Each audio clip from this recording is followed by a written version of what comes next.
नमस्कार, आप सभी दर्शकों का 24/7 लाइव टीवी में स्वागत है। आज मैं मधुमिता एक बड़े मुद्दे को लेकर आपके सामने हूं और आज एक बहुत बड़ा मुद्दा है जिस पर आपके साथ चर्चा करने वाले हैं। लेकिन उससे पहले एक बड़ी अहम खबर पर नजर डालते हैं।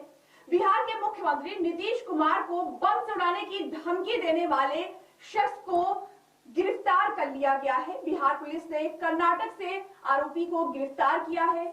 आरोपी ने बिहार के डीजीपी आरएस भट्टी को पिछले महीने एक ऑडियो क्लिप भेजी थी। इस ऑडियो क्लिप में धमकी थी और इस धमकी में कहा गया था कि नीतीश कुमार से कहो बीजेपी से अलग हो जाए, नहीं तो उन्हें बम से उड़ा देंगे। आरोपी ने विधायकों को भी मारने की धमकी दी थी। गिरफ्तार आरोपी जो है वो समस्तीपुर जिले का रहने वाला बताया जा रहा है। पुलिस उसे कर्नाटक से अरेस्ट कर पटना लेकर आई है। उससे पूछताछ की जा रही है। मीडिया रिपोर्ट्स के मुताबिक डीजीपी आरएस भट्टी के फोन पर 31 जनवरी को एक ऑडियो क्लिप भेजा गया था। वो ये ऑडियो क्लिप भेजने वाले ने नीतीश कुमार को बम से उड़ाने की धमकी दी थी। इसके बाद मामले की छानबीन हुई और छानबीन की जिम्मेदारी सीओयू को सौंपी गई। फिर नंबर के आधार पर आरोपी का पता लगाया गया। आरोपी का लोकेशन कर्नाटक में मिला, जिसके बाद बिहार पुलिस की टीम कर्नाटक पहुंचकर आरोपी से पूछताछ की। उसने अपना अपराध भी स्वीकार कर लिया है।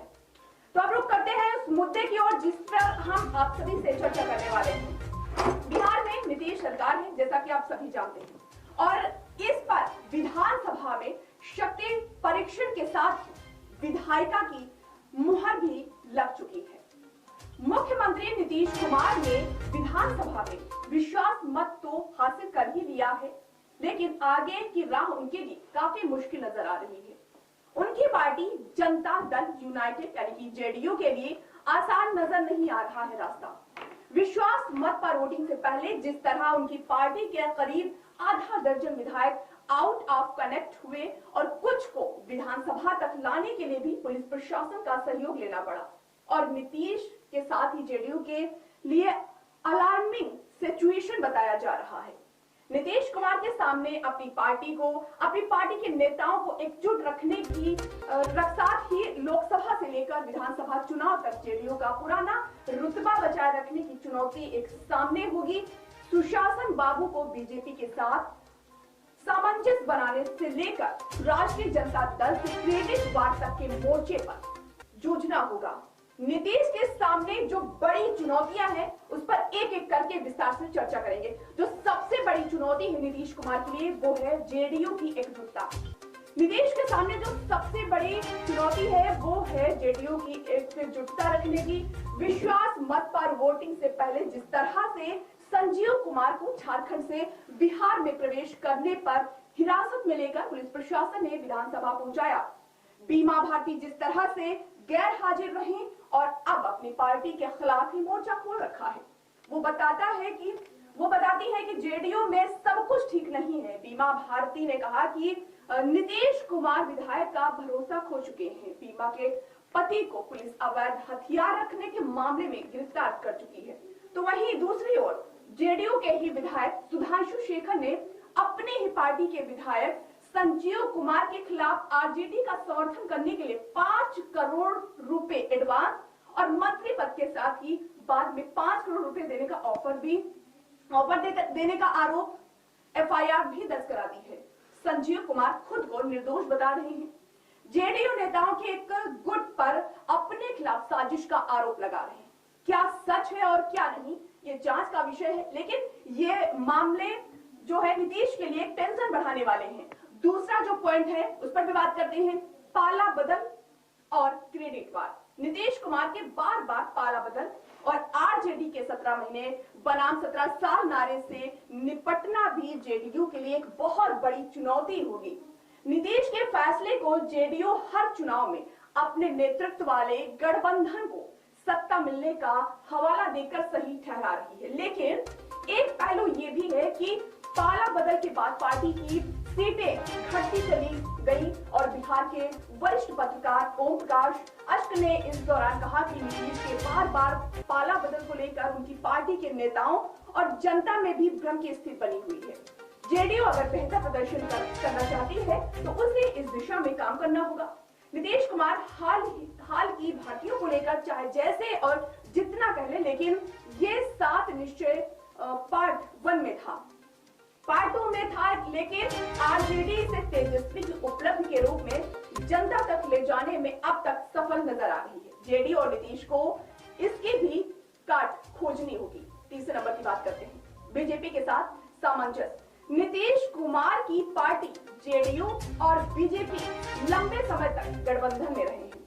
इसे स्वाभाविक गठबंधन भी बताया जाता रहा है, लेकिन इस बार दोनों दलों के बीच सामंजस्य बनाकर सरकार चलाना नीतीश के लिए आसान नहीं होगा। दरअसल जेडीयू के साथ सरकार बनाने के बाद भी बिहार बीजेपी के अध्यक्ष सम्राट चौधरी के बयान पुरानी ट्रैक पर ही नजर आ रहे हैं। नीतीश सरकार में डिप्टी सीएम बनने के बाद एक सवाल पर सम्राट चौधरी ने कहा कि बिहार में बीजेपी के संकल्प पर हम अब भी कायम हैं। बिहार बीजेपी के अध्यक्ष का ये बयान बताता है कि नीतीश के साथ गठबंधन तो हो गया, लेकिन पार्टी की स्टेट यूनिट इसे लेकर अभी सहज नहीं हो पाई है। नीतीश का नेतृत्व अभी है, लेकिन बीजेपी की रणनीति उनकी छाया से निकलने की होगी। प्रेशर पॉलिटिक्स, खींचतान की सियासत की आशंकाएं भी जताई जा रही है और देखना ये होगा कि नीतीश किस तरह से बीजेपी नेताओं के साथ सामंजस्य स्थापित कर पाएंगे। अब बारी है चौथी चुनौती की, सीट शेयरिंग। बीजेपी के नेतृत्व वाले एनडीए में पहले से ही चिराग पासवान की लोक जनशक्ति पार्टी, पशुपति पारस की राष्ट्रीय लोक जनशक्ति पार्टी, उपेंद्र कुशवाहा की राष्ट्रीय लोक जनता दल, जीतन राम मांझी की हिंदुस्तानी आवाम मोर्चा भी पहले से ही चिराग और पशुपति दोनों के ही दल 7-7 सीटें मांग रहे हैं। मांझी की पार्टी भी 2 से 3 और कुशवाहा की पार्टी भी 3 से 4 सीटें पाना चाहती है। ऐसे में अब जेडीयू के एनडीए में आ जाने से सीट शेयरिंग का गणित और भी उलझ गया है। नीतीश की पार्टी के फिलहाल 16 सांसद हैं। पिछले चुनाव में जेडीयू बीजेपी के बराबर 17 सीटों पर चुनाव लड़ी थी।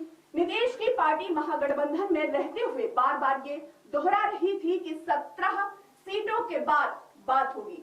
अब एनडीए में आने के बाद उनको भी कुछ मुद्दों पर समझौते करने होंगे, जिनमें सीट शेयरिंग भी शामिल है।